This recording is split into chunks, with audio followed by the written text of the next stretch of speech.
BCom, BSc, MA, MCom करें विश्व की सबसे बड़ी यूनिवर्सिटी इग्नू से। सॉल्व असाइनमेंट्स और गाइड बुक्स प्राप्त करें। संपर्क करें Mahakal computers, DAV PG college के पास, पंच मंदिरा मोड़ से दाहिने, सिवान।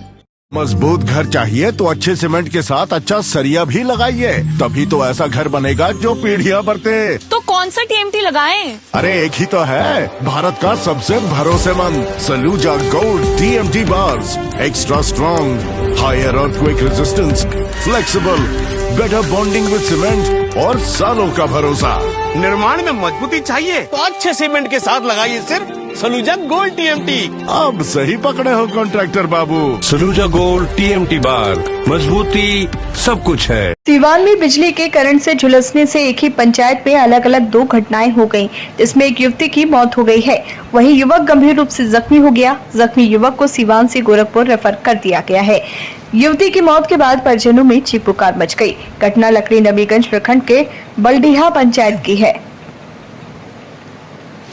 मृतका बलडीहा पंचायत की सैदपुर निवासी दीपलाल मांझी की पुत्री प्रियंका कुमारी है। वहीं घायल युवक बलडीहा निवासी तारकेश्वर शर्मा का भांजा दीपक शर्मा है। बताया जा रहा है कि पहली घटना सैदपुर गांव की है, जहां युवती प्रियंका कुमारी घर के बाहर ही शौच करने के लिए गई हुई थी। तभी वो बिजली के पोल पर लगे तार के संपर्क में आ गई, जिससे युवती की मौके पर ही मौत हो गई। युवती की मौत के बाद परिजनों में चीख पुकार मच गई है। वहीं दूसरी घटना बलडीहा गांव की है, जहां युवक Deepak Sharma loud speaker check करने के लिए छत पर चढ़ा हुआ था। इसी दौरान युवक बिजली के तार के संपर्क में आ गया, जिससे वो गंभीर रूप से जख्मी हो गया है। परिजन उसे आनन फानन में अस्पताल लेकर पहुंचे, जहां गंभीर स्थिति को देखते हुए डॉक्टर ने उसे गोरखपुर रेफर कर दिया है। युवक की हालत गंभीर बनी हुई है। कि हमारे बलडीहा पंचायत में एक सैदपुर वार्ड नंबर 6 में पड़ता है, वहाँ पर एक बच्चे की मौत शौच जाने के क्रम में रास्ते पर जो पुल है उसमें तार लपटा हुआ है। 11,000 उसके ऊपर से होकर गुजरता है। पता लगा कि वो उसमें अचानक कभी कभार करंट आ जाता है। वहाँ पर पता ना वो कैसे गई, उसके पैर में सट गया करंट। ये बिजली विभाग के पास मालूम चला कि ये लोग फ़ोन किए थे। हमने भी प्रयास किया, लेकिन हमारे भी कॉल नहीं उठा पाए लोग। जय साहब नहीं उठाए? हाँ, ऐसे इनके पास फ़ोन किए थे जय साहब के पास, तो वो नहीं उठा पाए, है ना। तो इस तरह से लोगों के बीच में ये बिजली विभाग को लेकर बहुत आक्रोश फैला हुआ है। कम से कम 11,000 का यहाँ पर ये तार नंगा है, तो इसको तो कम से कम कवराइज करना चाहिए था। अगर कवर कर दिया जाता है तो वो इधर उधर नहीं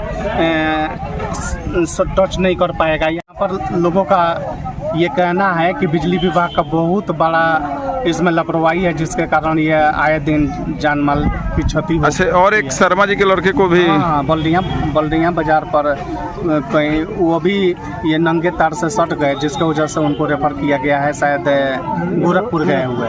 कि हमारे बलडीहा पंचायत में एक सैदपुर वार्ड नंबर 6 में पड़ता है, वहाँ पर एक बच्चे की मौत शौच जाने के क्रम में रास्ते पर जो पुल है उसमें तार लपटा हुआ है। 11,000 उसके ऊपर से होकर गुजरता है। पता लगा कि वो उसमें अचानक कभी कभार करंट आ जाता है। वहाँ पर पता ना वो कैसे गई, उसके पैर में सट गया करंट। ये बिजली विभाग के पास मालूम चला कि ये लोग फ़ोन किए थे। हमने भी प्रयास किया, लेकिन हमारे भी कॉल नहीं उठा पाए लोग। जय साहब नहीं उठाए? हाँ, ऐसे इनके पास फ़ोन किए थे जय साहब के पास, तो नहीं उठा पाए, है ना। तो इस तरह से लोगों के बीच में ये बिजली विभाग को लेकर बहुत आक्रोश फैला हुआ है। कम से कम 11,000 का यहाँ पर ये तार नंगा है, तो इसको तो कम से कम कवराइज करना चाहिए था। अगर कवर कर दिया जाता है तो वो इधर उधर नहीं टच नहीं कर पाएगा। यहाँ पर लोगों का ये कहना है कि बिजली विभाग का बहुत बड़ा इसमें लापरवाही है, जिसके कारण ये आए दिन जान माल की क्षति हो। अच्छा, और एक शर्मा जी के लड़के को भी बलडीहा बाजार पर कहीं वो भी ये नंगे तार से सट गए, जिसके वजह से उनको रेफर किया गया है, शायद गोरखपुर गए हुए।